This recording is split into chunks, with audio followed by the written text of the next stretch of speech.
বড় খবর, এসআইআরে বাদ যেতে চলেছে অনেক বৈধ ভোটারের নাম। সেরকমটাই কিন্তু কমিশন সূত্রে জানা যাচ্ছে। কি কারণে তাদের নাম বাদ যাবে? আপনার নাম বাদ যাবে না তো? আপনার কি শুনানির নোটিশ এসেছে? তাহলে কি কি পদক্ষেপ আপনাদেরকে করতে হবে, কি করা চলবে না, সমস্ত কিছু নিয়ে আমরা আজকের যে লেটেস্ট আপডেট এসেছে সেটা নিয়েই আলোচনা করব। তো অবশ্যই ভিডিওটি আপনাদের উপকারে আসবে, শেষ পর্যন্ত ভিডিওটি দেখতে থাকুন। চ্যানেলে নতুন হলে এই ধরনের আপডেট পেতে চ্যানেলটিকে সাবস্ক্রাইব করে রাখবেন, আর ফেসবুক থেকে যারা ভিডিওটিকে দেখছেন অবশ্যই কিন্তু পেজটি ফলো করে রাখবেন। চলুন আমাদেরকে আমি স্ক্রিনে সমস্ত কিছু বুঝিয়ে বলে দিচ্ছি। দেখুন, এই সংক্রান্ত আপডেটে বলা হচ্ছে চূড়ান্ত তালিকায় বহু ভোটার বাদ যাবে, ইঙ্গিত কমিশনের। বিশেষ নিবিড় ভোটার তালিকা সংশোধন প্রক্রিয়ার মধ্য দিয়ে বিপুল সংখ্যক ভোটারের নাম বাদ দেওয়াই ছিল নির্বাচন কমিশনের লক্ষ্য। সেই লক্ষ্য সফলের চেষ্টায় কমিশন। লক্ষ লক্ষ প্রকৃত ভোটারের নাম বাদ পড়তে চলেছে চূড়ান্ত তালিকা থেকে। কমিশনের সাফাই, প্রামাণ্য নথি না দিতে পারায় কারণেই নাম বাদ যাবে। নাম বাদের তালিকায় বড় সংখ্যায় থাকবে আদিবাসী, চা শ্রমিক এবং বন্যা কবলিত এলাকার মানুষ থাকবেন বলেই মনে করা হচ্ছে। নির্দিষ্ট সময়ের মধ্যে তথ্যে অসঙ্গতির শুনানি শেষ করতে পর্যবেক্ষক ও জেলাশাসকদের সঙ্গে বৈঠক করেন রাজ্যের মুখ্য নির্বাচনী আধিকারিক। শুনানি কেন্দ্রে ভাঙচুর ও কমিশনের হয়রানি নিয়ে মুখ খোলায় ফারাক্কার বিধায়ক মনিরুল ইসলামের বিরুদ্ধে এফআইআর করার নির্দেশ দিল কমিশন। ইটাহারের ক্ষেত্রেও একই পদক্ষেপ করা হচ্ছে।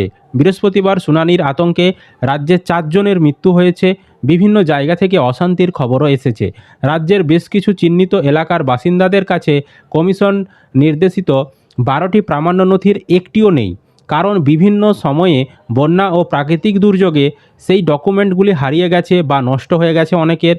এদের অনেকেরই তথ্যে অসঙ্গতি থাকার কারণেই শুনানিতে ডাক পেয়েছেন, কিন্তু প্রামাণ্য নথি না থাকার কারণে ভোটার তালিকা থেকে নাম বাদের প্রবল সম্ভাবনা রয়েছে এনাদের।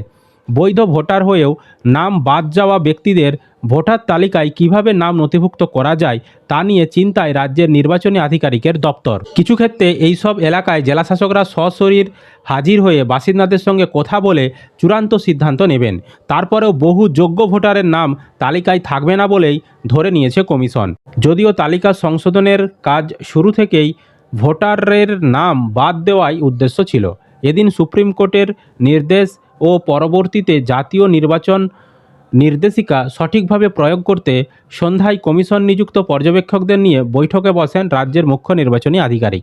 সূত্রের খবর, শুনানির সময় যে নথি জমা দেওয়া হচ্ছে তা বৈধ কিনা পুঙ্খানুপুঙ্খ খতিয়ে দেখতে হবে পর্যবেক্ষকদের। এই কাজে তাদের সহযোগিতা করতে প্রয়োজনে আরও মাইক্রো অবজারভার নিয়োগ করা হবে বলে ইঙ্গিত মিলেছে। এত কিছুর পরেও বেঁধে দেওয়া সময়সীমার মধ্যে শুনানি শেষ করে চূড়ান্ত ভোটার তালিকা প্রকাশ কিভাবে সম্ভব তা নিয়ে সন্দিহান খোদ কমিশনের কর্তারাই। এবার রাজ্য সরকারের উচ্চপদস্থ আমলা সৌমিত্র মোহনকেও নোটিশ দিয়ে শুনানিতে ডাকা হয়েছে। এসআইআর নিয়ে ফের তৃণমূলকে নিশানা করল বিজেপি। দলের রাজ্য সভাপতি শ্রমিক ভট্টাচার্যের অভিযোগ, বিএলওদের দিয়ে ভুল তথ্য জমা করাচ্ছে রাজ্যের শাসক দল।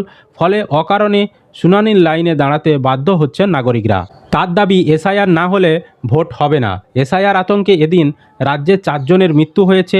তারা হলেন পাঁচলার হাকোলা গ্রাম পঞ্চায়েতের শেখপাড়ার বাসিন্দা আজাদ আলী, কুলপির করঞ্জির পঞ্চায়েতের সুলতানপুর গ্রামের বাসিন্দা খালেদা বিবি পুরকায়েত, এছাড়াও উত্তর দিনাজপুরের ইটাহারের মুরালিপুকুর এলাকার বাসিন্দা চান্দু সরকার আতঙ্কে গলায় ফাঁস দিয়ে আত্মহত্যা করেন বলে অভিযোগ। এছাড়া এসআইআর আতঙ্কে হৃদরোগে আক্রান্ত হয়ে মৃত্যু হয় পূর্ব মেদিনীপুরের কাঁথির দেশপ্রাণ ব্লকের বাসিন্দা শামসুর বিবির। রহস্যময় ফর্ম বিলিকে কেন্দ্র করে উত্তেজনা ছড়ায় রাজপুর সোনারপুর পুরসভা এলাকায়। সেখানে ভোটারদের মধ্যে বিলি করা হয় একটি বিশেষ ফর্মে লেখা ছিল বংশ সংক্রান্ত তথ্য ও ঘোষণাপত্র। শুনানিতে ডেকে সাধারণ মানুষকে হয়রানি করা হচ্ছে, এই অভিযোগ।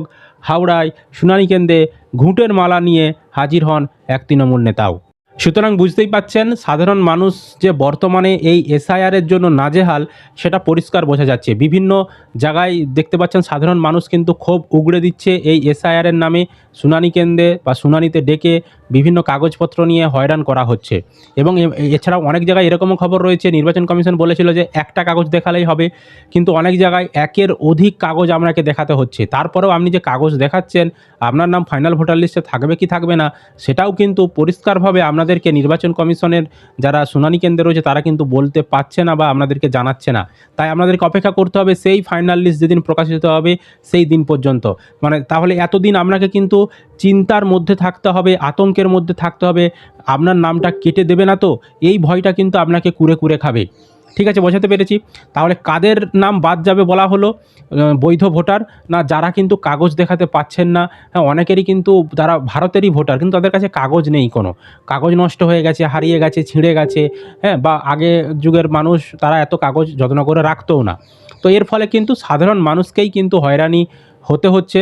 যারা প্রকৃত ভোটার তাদের কিন্তু অনেকেরই নাম বাদ যাবে, এরকমটাই কিন্তু মনে করা হচ্ছে। ঠিক আছে, তো আপনারা এসআইআরটাকে কীভাবে দেখছেন, নির্বাচন কমিশনের পদক্ষেপ কীভাবে দেখছেন, অবশ্যই কিন্তু আপনারা ভিডিওর কমেন্টে কমেন্ট করে জানাবেন।